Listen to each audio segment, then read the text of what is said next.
subscribe. It takes a couple seconds. Hit the notification bell and hit the like button as well. Just like short descriptions, because previously my So what I'll show you. is you can have like a generic description template. Let me show you the ones that I've used. Let me find it.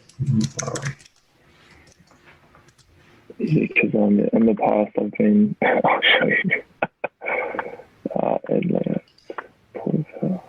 Like this is like the link.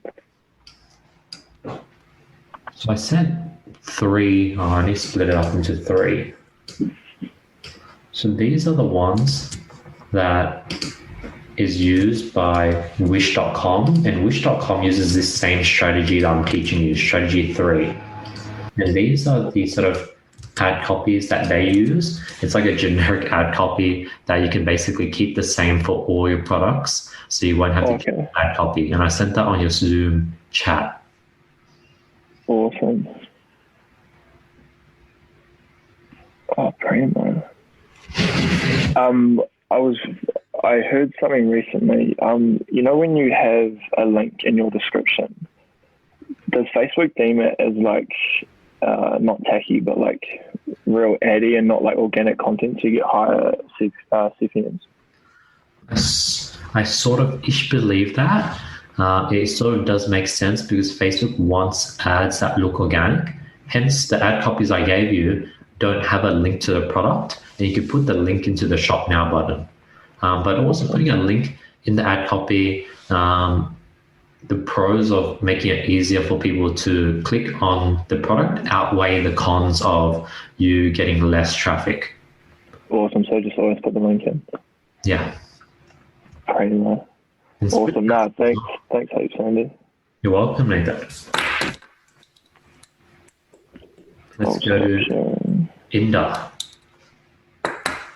What's up, Andy? How's it going? Pretty good. That's good. Can I add something on for Nathan's? Yeah, I'd love you to.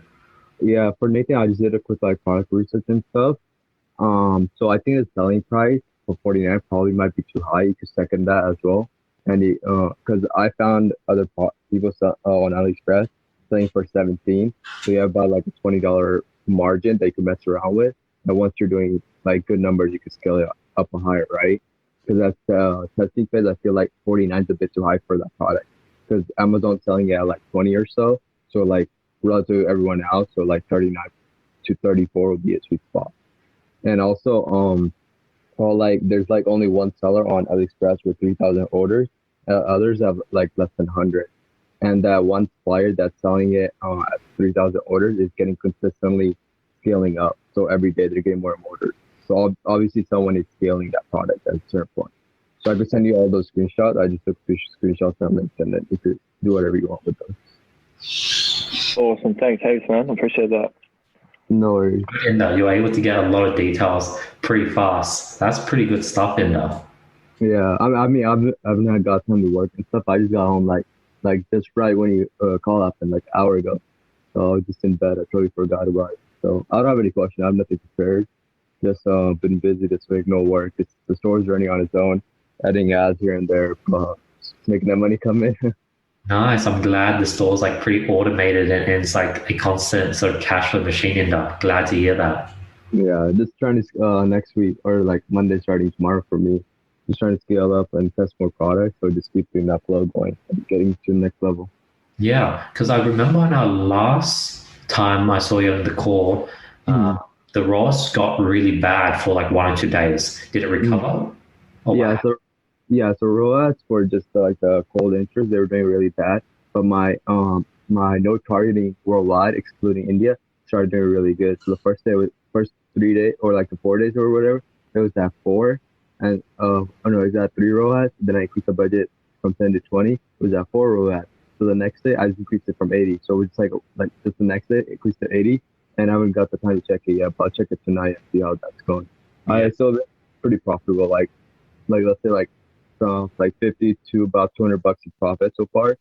Nice. So yeah, just looking at the ROAS right now, it's a 1.63. So I think it's slow down a little bit, but overall I think I'll catch up.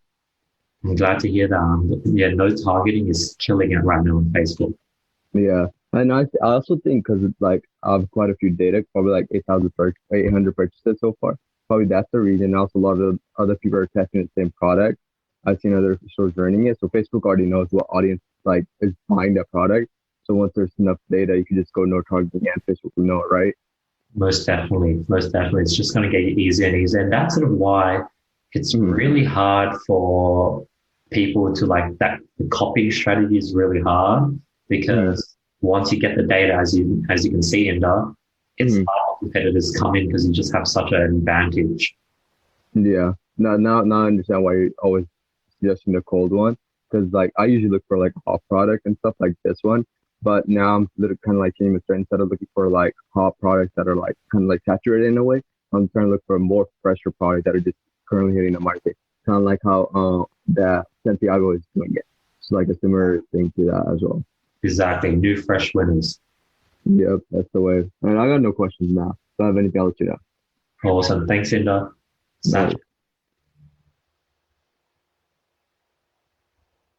Sachin. Hey, Andy. Hey, Sachin, how are you? I'm good. How are you? Pretty good, pretty good. Thanks so much for doing the mastermind calls today as well, Sachin. And thank you, Ryan, as well, for doing the mastermind calls as well. Really appreciate you guys doing that. A lot of people like look forward to them. Thank you. Thank you. And I have a question regarding US taxation, like, I mean, how you are paying and all those stuff, like how difficult it is. Can you please like, tell me something about it? Can you repeat it in voice? Transaction? US taxes and all, like at what date you are paying taxes and how much is the tax for dropshipping you're paying and all those stuff. Got it. So I don't have a company set up in US, but I have a company set up in Australia. It's pretty similar. So how the taxes work is, let's say we make 300,000 in revenue that year. Now we spend 200,000 in ads.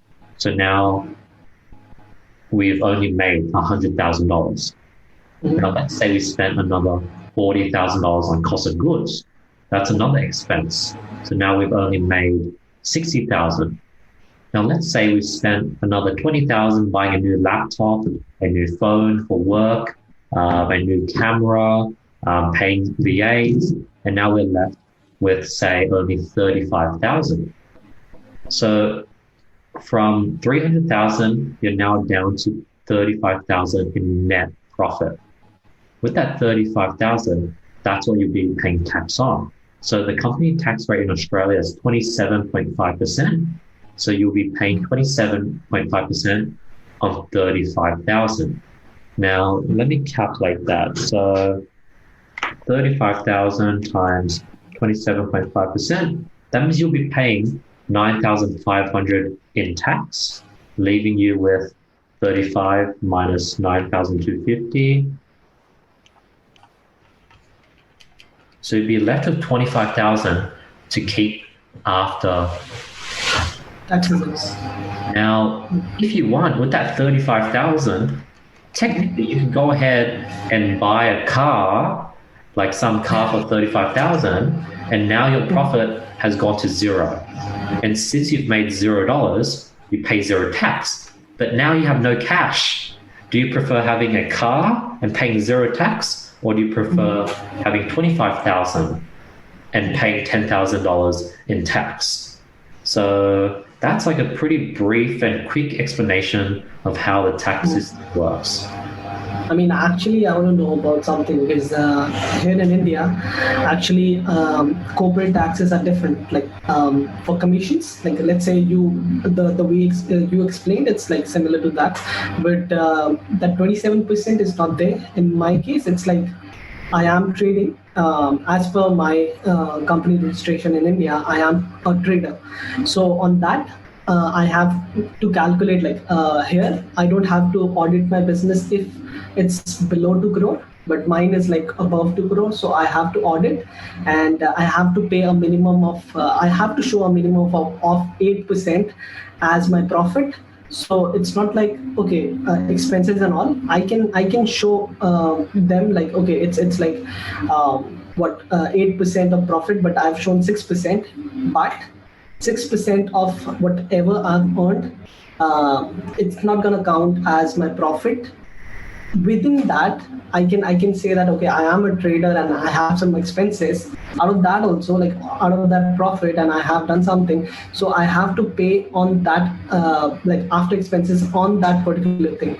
So it's quite like complicated here in India. So that's why I want to know, because if I'll do commission basis business, I have to pay 50%. So I just want to know like what is the slab, at what I have to pay, and what if there is anything like any structure or system like we are paying in India like 8%, 10%. The way you said 27.5% for Australian businesses, here like in India, for me, for my business, I have to pay just like I have to calculate the profit out of my business, and that profit is stipulated. It's 8%. You have to show if you are below like 2 crore, but if you are above 2 crore, you have to audit your business and show them something like, okay, this is my profit margin and all. And after that, you have to pay the tax on, and that too according to your slab. According to your slab, and add slab on what slab you are at, like 10%, 15, 23% or something. Got it. Yeah. And then I guess is your main question how to reduce tax, how to do tax, or what's the main question that How to do you tax. could help answer? I mean, how to do taxes, like how to do taxes. Is there any system, like the way you said, 27.5%? Like, is there any percentage which we have to pay in US? Like, Inder might be able to help me. He's from US, I guess. Inder? Got it. So since even though I have international sales, since my company is incorporated within Australia, all the revenue is sort of attributed to my company. Now there's things like GST where we pay 10% to the government for Australian customers, but that's like a different topic that we can dig into if you also want to have a question on that. But even if I sell products to US, to India, to UK, I'm following the Australian tax laws because that's where my company is incorporated. Now, if I had a company incorporated in the United States, then I would go ahead and have to split the revenue and sort of attribute a certain amount of revenue to the US corporation and a percentage of the revenue to the Australian corporation. And technically I could do 100% and 0% if I wanted to. And then if I do that, then if I do 50-50, then it'll be 50% following the Australian tax laws and 50% following the US tax laws. Okay, so yeah, and I've heard something like if you are a non-resident and if you don't have like you got an LLC, but if you don't have a physical company or if you don't have people like staff in US, then you don't have to pay. Like I don't know, you don't have to pay taxes. I don't know whether it's true or a myth, but I've watched a couple of videos. If you attribute all your revenue to your India or my Australian company, and you say $0 were made in the US LLC, then you should not need to pay tax. Okay, yeah. Okay, yeah, that's it. Thank you. Awesome, Sachin.